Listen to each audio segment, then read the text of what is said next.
Mr. Bradley, Mr. Bradley.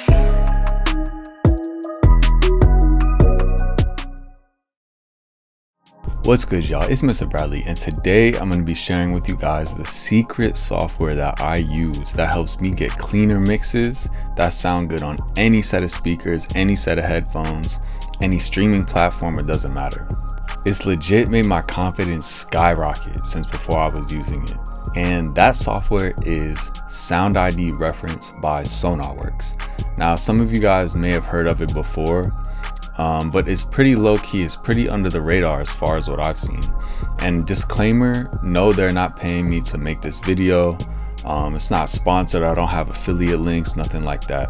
So this video is honestly just my personal opinion, and I wanted to share with you guys because it's really helped me out since the past year that I've been using it. So what it does, essentially, it takes whatever monitor device you're listening on, whether that's studio monitors or headphones, and it basically lets you listen with perfect accuracy.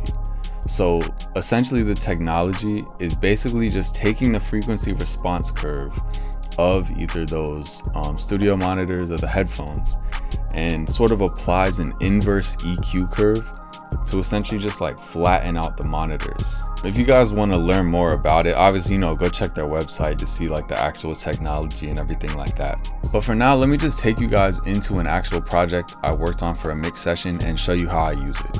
So this is the software right here, and they do have a standalone app that I actually use majority of the time, but for this recording this video, trying to get the screen capture audio and the voiceover recording, it was just easier for me to use it as their AU plugin since I'm in Logic. They also have VST and AAX for Pro Tools, and really you just throw it on the last stereo out, the last plugin as your chain, and that's just gonna route the audio coming to whatever you're monitoring on, whether headphones or speakers, and just correct the audio. So you can see right here, these are my Sennheiser headphones, and this is essentially what I'm listening to.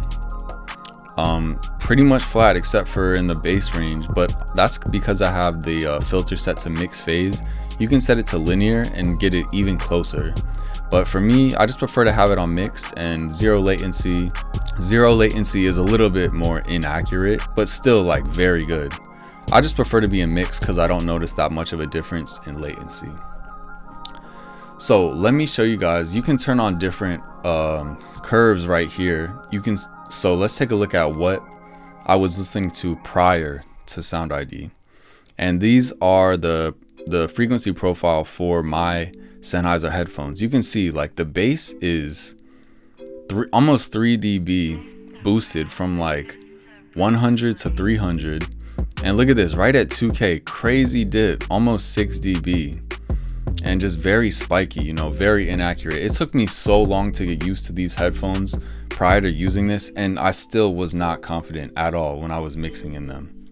Now let me also show you what Sonarworks is doing with the calibration. So this green line right here is essentially the EQ curve they're applying to my headphones before I'm listening to it. So there's like a boost here in the low end, correcting that bassy and then low mid range, and then also correcting this 2K. And if I take off the before and the calibration, you see this is what I'm going with. So for me, that's honestly more than enough. You guys can check out all the features if you actually purchase the product, but just good to know they have mono switch right here too. So that's real easy to just go into mono, see what that sounds like. But let me show you guys my favorite part of the plugin, okay? And that is the translation check. So you can load up so many references, right? Most of the time, 80% of the songs I'm mixing, I'm using this NS11 preset, which I'm pretty positive is just a NS10 emulation. Super popular studio monitors. They're like damn near industry standard. So yeah, I would say 80% of what I do in these, just because they're very close to accurate. If I turn on the phase, we can see. So this orange line is essentially just, flat. You can see the NS11 preset is like very close to being flat for monitors. And yeah, that's just why I use them a lot, because a lot of other good mix engineers are actually on the physical models. But for me, I didn't want to purchase, a whole new set of vintage speakers. This has just been such a hack.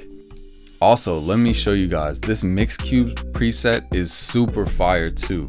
They're emulating like a small square, like I don't know the specific size, but just studio monitors that are like pretty crappy and small. And essentially what happens is, if you can get your mix to sound good on those, then your mix is gonna sound good anywhere. And let me tell you guys, like, your clients' fans have no regards for your mix.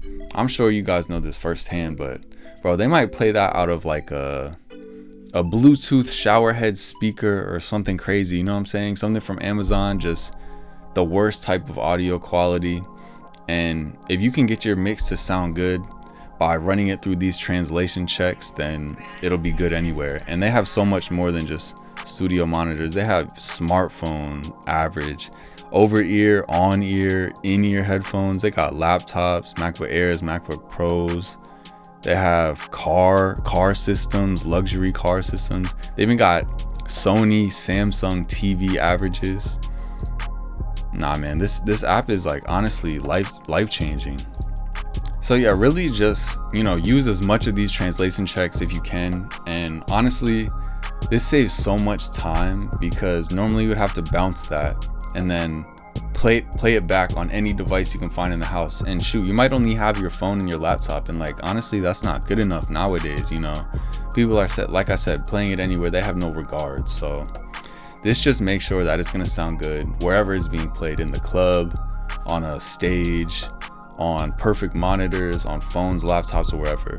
Now let me just actually show you guys and give you like an A/B of what it's actually doing, and you can tell. So I'll turn the calibration off, and let's just listen to the hook of this song Jack Frost by Parlay Chip, SP Juice, produced by Plus One. I've worked on it before for a home recording vocal mixing tutorial I'll put up. So I'll also put a link in the description and put a card so you can check that out if you want to. So let's listen without the calibration enabled. Okay, now let's enable perfectly flat. Okay, let me disable. You can just hear immediately this high range, like 5, 6, 7K. Oh my god, it's just so much better. It flattens out right here. Now let's check the NS11 preset.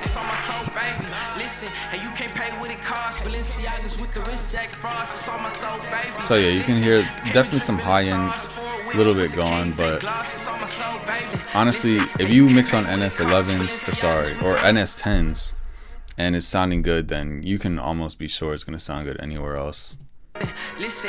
Now let's check the Mixcube preset. You can tell there's like almost no low end, no high end. But like I said, man, people are gonna be playing it on anything, anywhere. So if you get it to sound good here, then you can get it to sound good anywhere. Oh my gosh, you can just hear that's just so bad. I can't even get used to it anymore.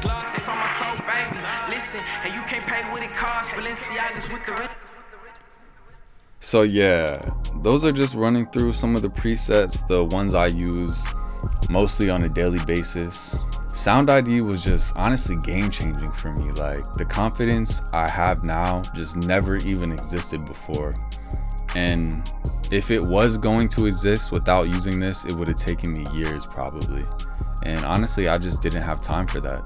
Like, in my opinion, one of the biggest things about becoming a good mix engineer, obviously number one, is being in an actual studio room, you know, that's been treated and it's controlled and is primarily dead.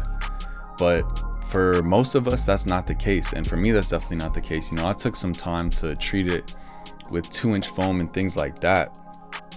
But I'm not in an actual studio that was built from the ground up to be used for music. So on top of that, these mix engineers are working in the same space for 10, 20, 30, 40, 50 years.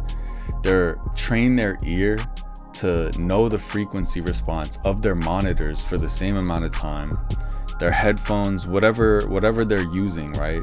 It's just taken them so much time that personally I didn't want to have to go through all that. Especially it started out as a hobby, you know. And for anyone who's a hobbyist and then trying to take it professional or semi-professional, whatever, time is just, it's so important. And you guys know the equation, what time ends up equaling, so I'll let you do the math on that. But yeah, man, I just want to give a shout out to Sonarworks and Sound ID for being able to put this software out. It's helped me a lot, and I don't see it being talked about enough. I've seen it here and there, but nowhere near to the point where I think it should be at. And yeah, I just want to do my part and help give back. I want you guys to be aware of it if you think it's something that can help you. So I'd appreciate if you guys found this video helpful in any way. If you learned something new, be sure to leave a like, subscribe for more content like this, and thank you guys for watching. I'll see y'all soon. Peace.